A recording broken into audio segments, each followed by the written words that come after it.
আজকে তো স্কুলে যেতে দেরি হয়ে গেল। রাস্তায় এটা কি পড়েছে? একটা ক্যান্ডি। আর এটাতে কি লেখা আছে? এটা একটা ম্যাজিক্যাল ক্যান্ডি। এটা যে খাবে সে তোমার গোলাম হয়ে যাবে। আরে আজকে তো খুব মজা হবে, স্কুলে নিয়ে যাই। বন্ধুরা দেখো, শেকু আবার স্কুলে চলে এসেছে। শেকুকে মজা বোঝাতেই হবে। একটা কাজ করি, এই ক্যান্ডিটা আমি আমানকে খাওয়াই, কারণ আমান আমার সাথে প্রত্যেকদিন ঝগড়া করে। আচ্ছা আমান, এই নে, তোর জন্য আমি ক্যান্ডি নিয়ে এসেছি। আমার আজকে জন্মদিন, এই নে আমান, খা। এটা তো মনে হচ্ছে ভালো। আরে এটা কি হলো? আরে শেখু, আমাদের দিবি না? তুই তো ফকির। দেবো কেন? আরে তুই আমাদের ফকির বললি, দাঁড়া তোকে এক্ষুনি মজা দেখাচ্ছি।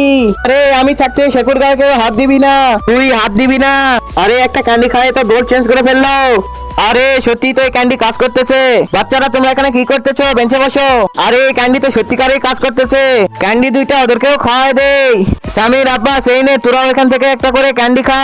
আচ্ছা ঠিক আছে, দে।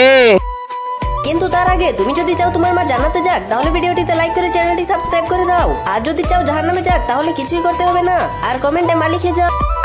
আরে এটা কি হলো? আচ্ছা বাচ্চারা, তোমরা সবাই হোমওয়ার্ক বের করো। আরে শেখু, তোমার ডেস্ক কই? স্যার, আজকে আমার জন্মদিন। জন্মদিন হয়েছে তো কি হয়েছে, 100 বার কান ধরে উঠবাস করো। স্যার, আমরা থাকতে শেখু কান ধরে উঠবাস করবে না, তার মানে? হ্যাঁ,